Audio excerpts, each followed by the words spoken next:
Good evening, everyone. Today, I'll be putting a short video on my experiences with mild cases of COVID. I've got this request from a few people who are interested in this subject. So, hence, I'm putting up this small video in which I have treated a few cases of COVID which are mild in nature. Well, homeopathic treatment is useful in cases of mild COVID infection. Any drug according to symptom similarity can be administered. Taking the symptoms of mild cases across the globe, we can come to some common remedies in homeopathy, and I have treated a few cases and would like to share my experience. So, all around the world, people are trying to find out the genus epidemicus, or they are trying to find out a number of remedies which would be useful to treat the mild COVID infection. So, now let us see in my practice how I've treated the patient. Well, the general protocol which I follow, first and foremost, you have to do an RT-PCR test, which is a must. All mild cases of COVID infection can be treated at home. And for that, isolation of the patient is absolutely necessary. And you have to monitor the vital parameters, including the SpO2, on a regular basis. And also be on the lookout for advancing stage of COVID infection. That means you have to look out for symptoms of advancing stage, like decrease in the SpO2, drowsiness, dullness, weakness of memory, excessive sleepiness, etc. And of course, the deep breathing exercises is a must. This will help you to hyperventilate your lungs so that your SpO2 may increase. So, as a homeopathic physician, you must not only give the remedy, but also you must do some routine investigations. So, the routine investigations which I suggest to the patients suffering from mild COVID diseases is CBC, ESR, blood sugar level, CRP, D-dimer, serum ferritin, and serum electrolytes. And at times also the renal function test and the liver profile. So you have to initially do the investigation on the first day and repeat it after 4 days, and again do it on the 12th day. So by repeating the investigation on the 4th day, you will come to know whether your medicine is correct and it is acting on the patient, or whether it is wrong and the patient is getting worse. And of course, on the 12th day also, that will help us in the prognosis of the disease. And of course, you must remember the adequate hydration is absolutely necessary, and always advise the patient to drink hot water rather than cold water. And along with homeopathic medicines, other supplements like vitamin D3, calcium, zinc, and multivitamins is also very necessary. So let us see the symptoms of mild COVID infection. I'm sure you all must be knowing that is a dry cough, throat irritation, fever with or without chills, malaise, weakness and fatigue, sleepiness, coryza, headache, and in some cases you may get diarrhea and skin rashes. This is what I have seen. Of course, there are many other symptoms also of mild COVID, but in my practice, I had seen these symptoms, so hence I am noting this. Well, the homeopathic drugs which I have used, which were useful in the majority of the cases, are Bryonia, arsenic album, phosphorus, gelsemium, and camphor. So let us see the indications of Bryonia. I've used this in the majority of the cases in which you get dryness of the mucous membranes, producing dry hacking cough. So dry hacking cough is a hallmark of Bryonia.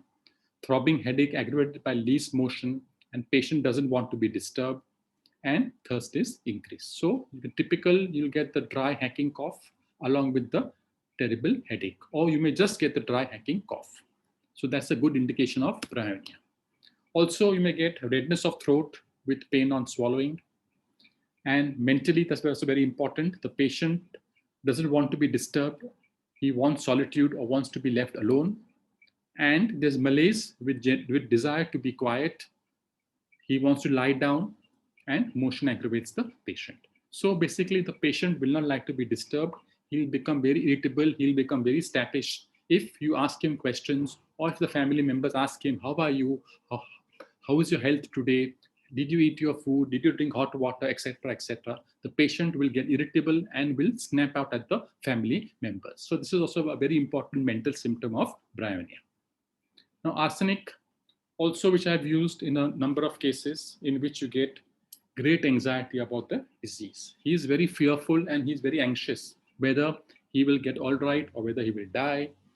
Then you also get fever with chills, but he wants to be covered. The least fan aggravates. And you get coryza with frequent sneezing.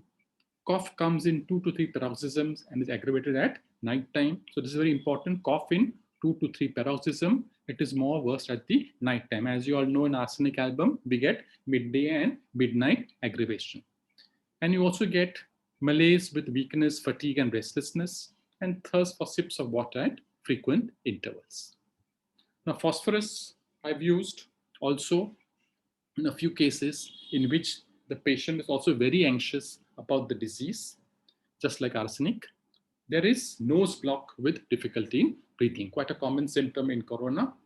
And you get malaise with immense weakness, but no desire to lie down. And very important, cough aggravated by lying on the left side. So if you get this modality along with the nose block, you can give phosphorus. So 2 to 3 cases I have treated with phosphorus with these symptoms. Gelsemium, patient extremely nervous and anxious about the disease. He feels drowsy, takes some time to comprehend, or when questions are asked, patient takes some time to respond to the questions. And you get fever with chills, especially down the spine, which you all know. And there's thirstless during fever, and diarrhea may also be present because of this nervousness or anxiety, or because of both of corona as well as of nervousness and anxiety. Camphora, fever with the body cold to touch externally with extreme chilliness. Though he's chilly, he doesn't like to be covered. So this is a very important symptom of camphora. Though he's chilly, though he'll start shivering, he doesn't like to be covered. And you may get a collapsed state with weakness and probable no symptoms.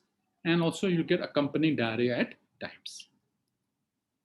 So the potency which I have used, I've always used the 200 potency on the centesimal scale. When improvement at general level occurs, then the potency was upgraded to 1M. So I've increased the potency from 200C to 1M. When the improvement has occurred on the general level, that is, you see the general parameters, including the appetite, the thirst, the sleep, as well as the particular symptoms also. But you have to see it more on the general level, that see the TPR-BP, see the SpO2, and see the general symptoms of the patient. Okay. So if they are better and the patient is improving, the particulars also are improving, like the dry hacking cough, the nose block, then you can definitely go to the next higher potency. And 1M is the maximum potency which I've used. And the moment I've changed it to 1M, I've seen amazing results. Now, repetition. In the initial stage, the indicated homeopathic remedy was administered every 1 hour. So it was done by dissolving 4 pills in half a glass of water, and 1 teaspoon to be taken every 1 hour. When the symptoms were being ameliorated, then the repetition was every 2 hours in the same fashion. And when most of the symptoms were relieved, generally on the 4th day, the indicated homeopathic remedy was given 3 times a day. So initially, you repeat it every 1 hour in water. Then when the improvement occurs every 2 hourly, and generally speaking, on average, around the 4th or 5th day, most of the symptoms will get better. And then I have given it 3 times in a day. Well, some important tips or miscellaneous points to consider. To increase the SpO2 levels, Ferrum Phos 3x, 4 tablets 3 times a day, and or vanadium 6C, 4 pills 3 times a day. So I've seen very good results with Ferrum Phos 3x as well as in vanadium 6C. So Ferrum Phos 3x, I've seen it in old people who are above 80 years, 85 years, or between the 80 to 90 year bracket of age, where the SpO2 was 92.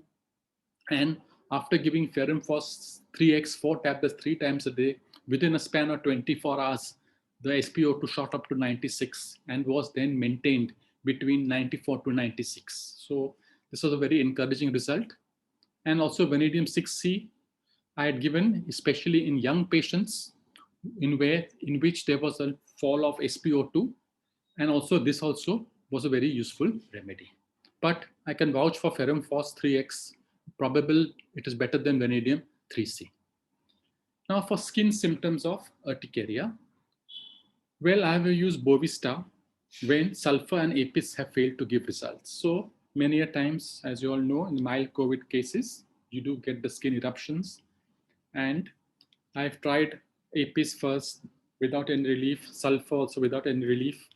But then Bovista, was a good remedy which totally ameliorated the patient. So in Bovista, I had used 200 C potency where the skin rashes come up in the flexure parts of the body, like the elbows, the popliteal fossa, the axilla in the groin region, etc.